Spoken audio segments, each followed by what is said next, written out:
Nandito ako ngayon sa sa Biray-Biray Beach. Ayan, pakita na. Ito-tour ko kayo sa aking beach. Charot.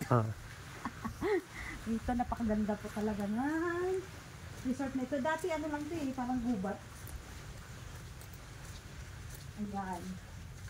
Welcome to Biray-Biray Garden. Charot. So ayan po yung kanilang dining area. Ang ano nila, oh, tingnan mo. Tingnan mo yung ano nila. Makaluma.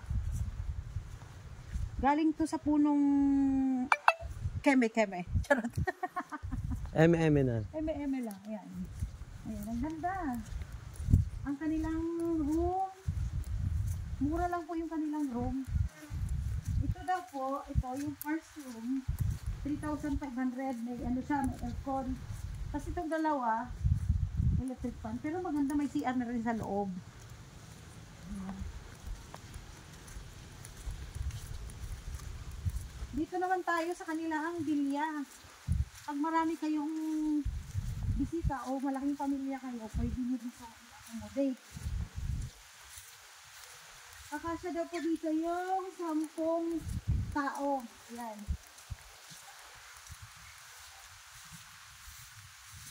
So, ayan.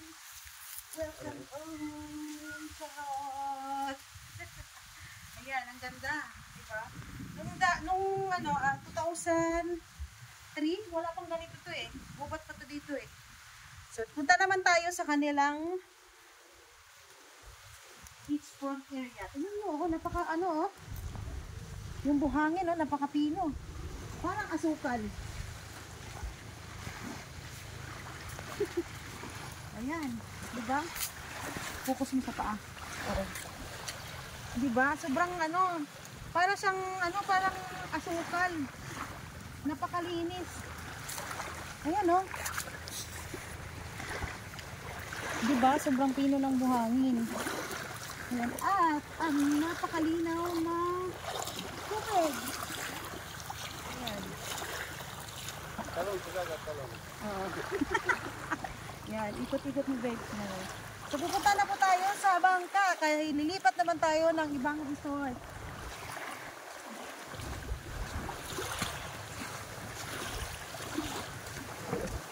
Karina.